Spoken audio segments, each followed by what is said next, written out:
Hello guys, my name is Alia. I am a Java developer. आज ये मेरी first class है जावा बैकएंड की।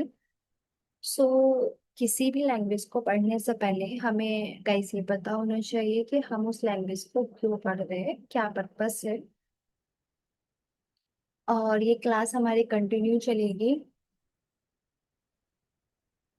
सबसे पहले मैं आपसे यही कहूंगी, किसी भी लैंग्वेज को अगर आप पढ़ रहे हो तो सबसे पहले आपको ये पता होना चाहिए कि जावा क्या होती है, हम जावा को क्यों पढ़ रहे हैं, क्या यूज है जावा का।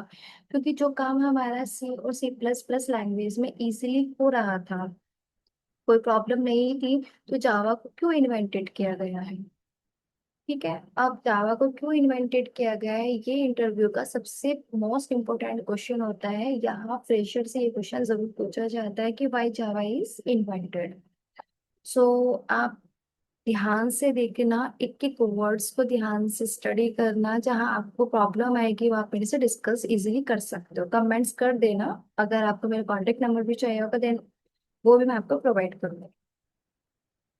सो फर्स्ट हमारा है question, why Java is invented. Java को क्यों बनाया गया, प्रॉब्लम क्या आई थी। प्रॉब्लम जो आई थी वो सी और सी प्लस प्लस लैंग्वेज में कुछ प्रॉब्लम को फेस कर रहे थे। सो इसलिए जावा को इन्वेंटेड किया गया था, बनाया गया था। पॉइंट नंबर वन, सी और C plus plus are platform dependent language. C और C plus plus platform dependent language थी। इसका मतलब क्या होता है कि सी और सी प्लस प्लस में जो भी सॉफ्टवेयर को या किसी प्रोग्राम्स को हम अगर रन कराते थे तो वो किस अगर सपोज डेट, एक एग्जांपल में इजी वे में आपको समझाती हूँ। मैंने आपसे कहा कि प्रोग्राम्स बनाओ, आपने विंडो ऑपरेटिंग सिस्टम पर उस प्रोग्राम को बनाया। जब आपने विंडो ऑपरेटिंग सिस्टम पर उस प्रोग्राम को बनाया है तो वो प्रोग्राम सिर्फ उसी विंडो ऑपरेटिंग सिस्टम पर ही रन कर रहा था। लेकिन मैंने आपसे कहा कि आपने विंडो ऑपरेटिंग सिस्टम पर तो ये प्रोग्राम बना दिया, ये सॉफ्टवेयर बना दिया, अब जरा आप इसको लिनक्स पर चलाना। तो लिनक्स पे वो नहीं चल पा रहा था, वो रन ही अच्छे से तो नहीं, मैं ये कह सकती हूँ कि वो रन ही नहीं करता था। तो सबसे बड़ी प्रॉब्लम तो ये आई। सी और C plus plus are less secure language. C और सी प्लस प्लस जो है वो सिक्योर लैंग्वेज नहीं है। क्यों नहीं है? क्योंकि सी और C plus plus language support करती है यहाँ पॉइंटर को। अब आप मेरे से पूछोगे मैम पॉइंटर क्या होता है। पॉइंटर जो होता है वो मेमोरी एड्रेस पर काम करता है। पॉइंटर मेमोरी एड्रेस पर काम करता है। तो पॉइंटर के थ्रू हम मेमोरी एड्रेस पर या मेमोरी एड्रेस में हमने जो भी वैल्यू को स्टोर किया है वो through the pointer we can modify the value and we can access the value by the pointer. मतलब ये है, हिंदी में आपको बता देती हूँ कि पॉइंटर जो है मेमोरी एड्रेस पर काम कर रहा है। और हमने जो वैल्यू को सेव किया है, हमने जो वैल्यू को सेव किया है मेमोरी एड्रेस पर, तो पॉइंटर कोई भी थर्ड पर्सन आएगा वो इजीली पॉइंटर के थ्रू उसको डायरेक्टली एक्सेस कर सकता है या उस वैल्यू को चेंज भी कर सकता है। इसलिए सी और सी प्लस प्लस ज्यादा सिक्योर लैंग्वेज नहीं थी। यहाँ थर्ड प्रॉब्लम ये है कि मेमोरी मैनेजमेंट में काफी प्रॉब्लम आ रही थी सी और सी प्लस प्लस, सी और सी प्लस प्लस लैंग्वेज में। Memory management is difficult in C और C plus plus language. Using C और C plus plus we can develop both system software और एप्लीकेशन सॉफ्टवेयर। सिस्टम सॉफ्टवेयर और application software दोनों type के हम software को create कर सकते हैं, बना सकते हैं, डेवलप कर सकते हैं सी और सी प्लस प्लस लैंग्वेज में।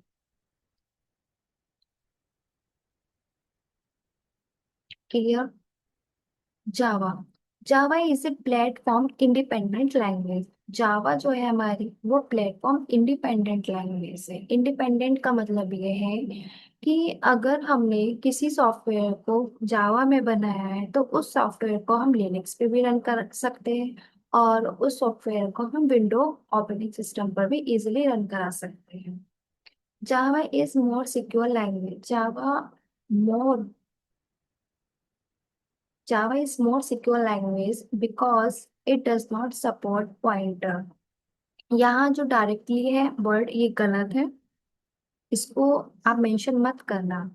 Java is more secure language. Java more secure language है क्योंकि जावा पॉइंटर को कभी सपोर्ट नहीं करता। यहाँ ये क्लियर हुआ। First point clear, second point clear. Now the third point, using Java, we can develop any type of application such as desktop, web, mobile, and enterprise application. Fourth, Java, follow, write once, run anywhere. Java का एक slogan होता है, slogan है हमारा बोरा।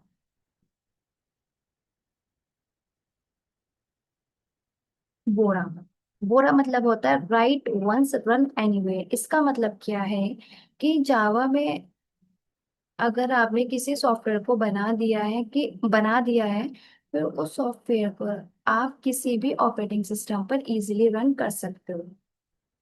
किसी भी operating system पर, ऐसा नहीं कि पर्टिकुलर है किसी की विंडो पे ही चलेगा या ये लिनक्स पे चलेगा। ये प्रॉब्लम नहीं थी जावा में। ये प्रॉब्लम हम लोग फेस किस लैंग्वेज में कर रहे थे? सी और C plus plus language. Fifth point is Java provides automatic memory management through garbage collector. Java हमें provides करता है automatic memory management through garbage collector। Clear हुआ? सी और सी प्लस प्लस पॉइंटर को सपोर्ट कर रहा था।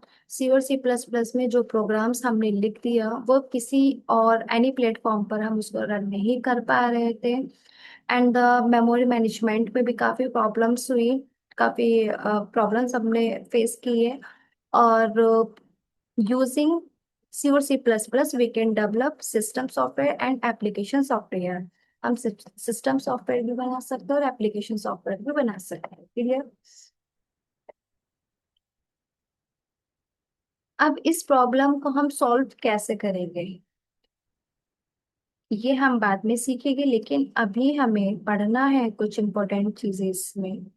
वाई सी और सी प्लस प्लस, आपसे इंटरव्यू वाले ने पूछा आपसे कि अच्छा एक बात बताओ, आपने हमें ये तो बता दिया कि जावा क्यों बनाई गई है, क्या प्रॉब्लम थे, लेकिन आप थोड़ा डीपली बताइए कि वाई सी और C plus plus is dependent to particular OS. कि किस तरीके से वो डिपेंड हो जाता था एक पर्टिकुलर ओएस पर। यहाँ ये हमारी क्या है, सी लैंग्वेज, हमने अपने प्रोग्राम को लिखा। देखो ये लैंग्वेज सिर्फ हम ही समझ सकते हैं, लेकिन कंप्यूटर को ये लैंग्वेज समझ में नहीं आती। कंप्यूटर को जो लैंग्वेज समझ में आती है वो मशीन लैंग्वेज समझ में आती है, या आप उसको बोलो बाइनरी लैंग्वेज। कंप्यूटर को जो समझ में आती है वो बाइनरी लैंग्वेज समझ आती है, बाइनरी लैंग्वेज और लो लेवल लैंग्वेज। ठीक है, ये क्या हुआ हमारा हाई लेवल इंस्ट्रक्शन, या हम इसको बोल सकते हैं सोर्स कोड। क्लियर?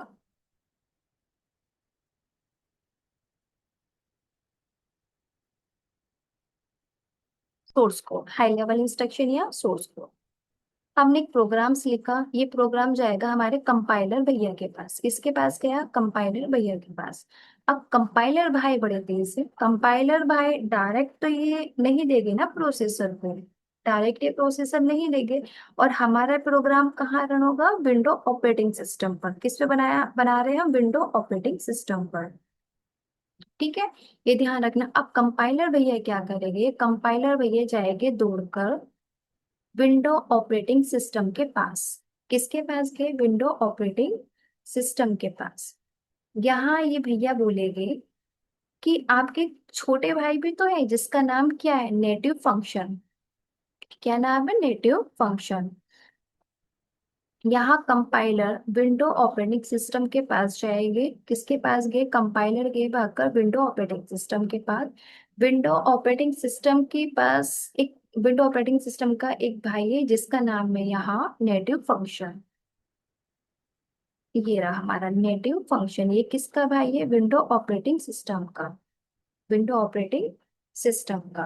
अब कंपाइलर क्या करेगा? कंपाइलर विंडो ऑपरेटिंग सिस्टम के नेटिव फंक्शन को कॉल करेगा। नेटिव फंक्शन को कॉल करके वो ये जानेगा कि प्रोसेसर का नेचर क्या है, प्रोसेसर का नेचर क्या है। वहां से ये सारी चीजें, पूरी इंफॉर्मेशन को अच्छे से जान जाएगा। जानने के बाद में कंपाइलर एक फाइल को प्रोड्यूस करता है। कंपाइलर क्या प्रोड्यूस करेगा? एक फाइल प्रोड्यूस करेगा जिसकी एक्सटेंशन होती है डॉट ई एक्स ई। क्या है इसकी एक्सटेंशन? डॉट ई एक्स ई। डॉट ई एक्स ई किसकी? फाइल की। अब फाइल के अंदर होता है मशीन कोड। फाइल के अंदर ये क्या है हमारा? Machine code. Machine code 010101। File के अंदर क्या हुआ? Machine code. अब आप मेरे से कहोगे कि मैम इस फाइल को या इस कोड को उठाओ, इस कोड को उठाओ आप, इस कोड को उठाकर आपको लिनक्स पे चलाना है। किस पे चलाना है? लिनक्स पे। तो ये रन नहीं करेगा, ये कोड लिनक्स पे रन नहीं करेगा। क्यों नहीं करेगा? क्योंकि इस फाइल की एक्सटेंशन है डॉट ई एक्स ई, लेकिन लिनक्स की एक्सटेंशन क्या है? Dot R P M. Dot R P M, red hat package manager. ठीक है, तो ये यहाँ रन नहीं करेगा। लेकिन सी जिस भी ऑपरेटिंग सिस्टम पर बना है, जैसे कि विंडो ऑपरेटिंग सिस्टम पर बना है, तो विंडो ऑपरेटिंग सिस्टम पर इजीली रन हो जाएगा। लेकिन इसी कोड को अगर हम, इसी सोर्स कोड को अगर हम उठाकर लिनक्स को देंगे तो ये काम नहीं करेगा। क्लियर? क्योंकि इसकी एक्सटेंशन है डॉट आरपीएम। लेकिन यहाँ तो बहुत प्रॉब्लम है, ऐसे कैसे होगा? क्योंकि हर चीज तो हम सी या सी प्लस प्लस लैंग्वेज में नहीं बना सकते। कुछ एप्लीकेशन, कुछ सॉफ्टवेयर इस तरीके से होते हैं कि यहाँ पर, यहाँ सपोज डेट, एक सिंपल और थोड़ा सिंपल और तरीके से समझाती हूँ। सपोज आपने सी या सी प्लस प्लस में कोई प्रोग्राम्स बनाया, विंडो ऑपरेटिंग सिस्टम पर बनाया, तो वो इजिली रन हो जाएगा। लेकिन जरूरी नहीं है सबके पास, सबके लैपटॉप में विंडो ऑपरेटिंग सिस्टम ही हो।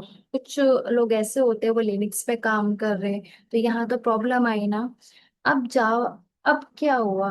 अब ये सोचा गया है कि इसको किस तरीके से सॉल्व करें, इस प्रॉब्लम को सॉल्व किस तरीके से किया जाए। तो इस प्रॉब्लम को सॉल्व किया गया है जावा के through.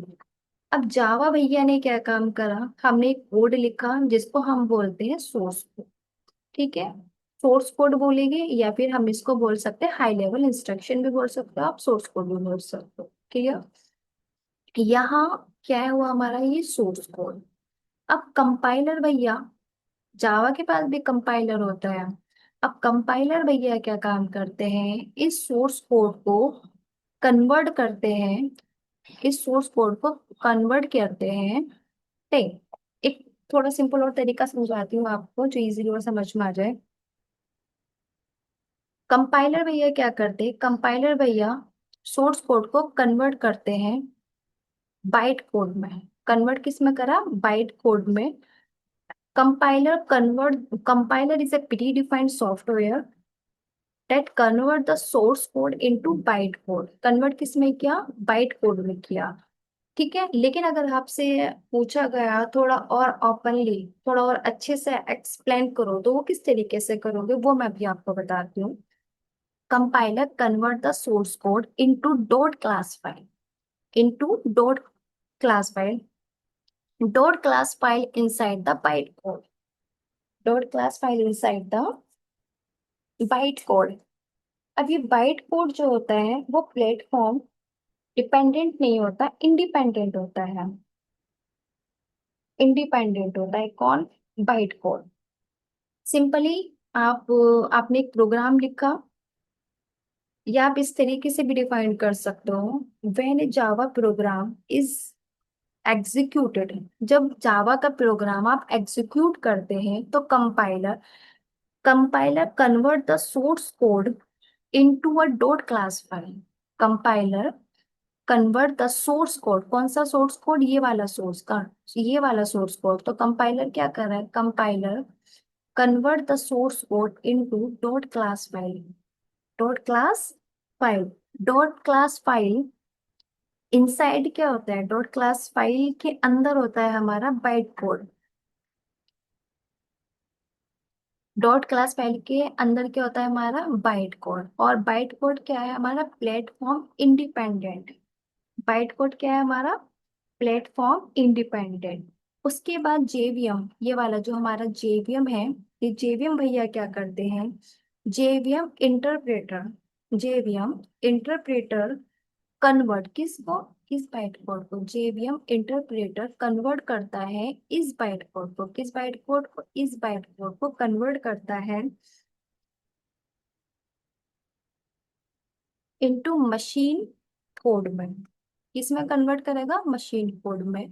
JVM interpreter convert the byte code into machine code, line by line और करेक्टर बाय करेक्टर। ऐसा नहीं होता जेवीएम कि एक लाइन को उसने कन्वर्ट कर दिया, बाइट कोड को किसने कन्वर्ट किया, मशीन कोड में, उसके बाद में वो दूसरी लाइन पर जंप करेगा। ऐसा नहीं होता है, क्योंकि जेवीएम की एक रेस्पॉन्सिबिलिटी होती है कि वो कन्वर्ट करेगा एक एक करेक्टर को, एक एक लाइन को। क्लियर हुआ यहाँ। उसके बाद वो अलाउ करता है कि इसको आप रन कर सकते हो। जेवीएम क्या करेगा, फिर वो अलाउ कर देते हैं कि अब इसको आप रन कर सकते हो, लेकिन शर्त अभी भी एक ही होगी, जिस भी आप सिस्टम पर रन करोगे उसके पास खुद का जेवीएम होना जरूरी है। क्लियर। ओके, एक बार और डिफाइन कर देती हूँ। Compiler convert the source code into dot class file. Dot class file inside the bytecode. This bytecode is a platform independent. Now, interpreter convert this bytecode into machine code and allow it to run on any platform या any system with JVM. लेकिन उसके पास में क्या होना चाहिए, JVM होना चाहिए।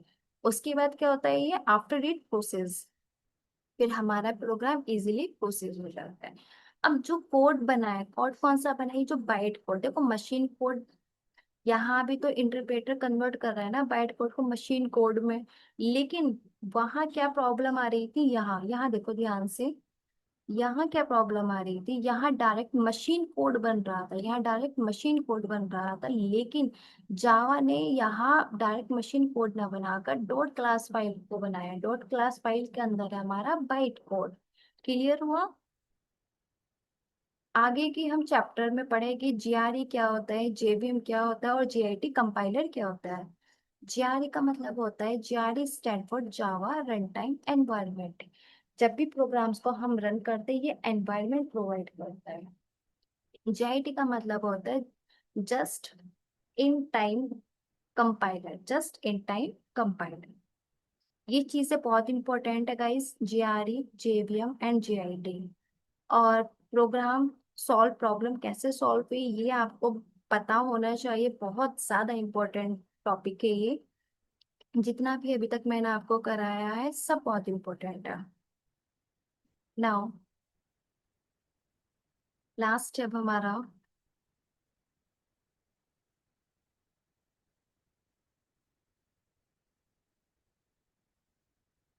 Compiler.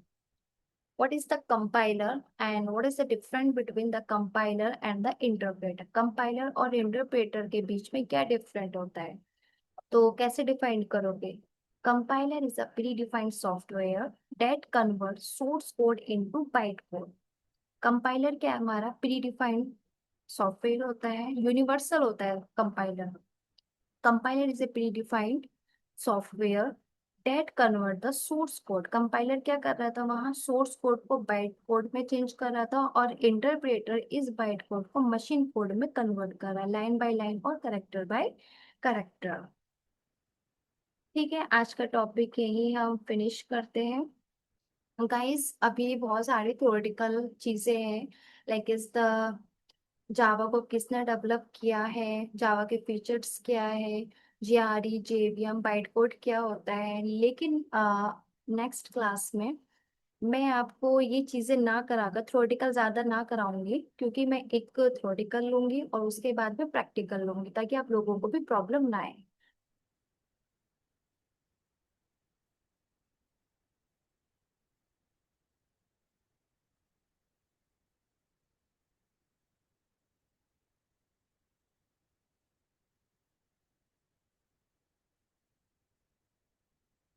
So thank you so much.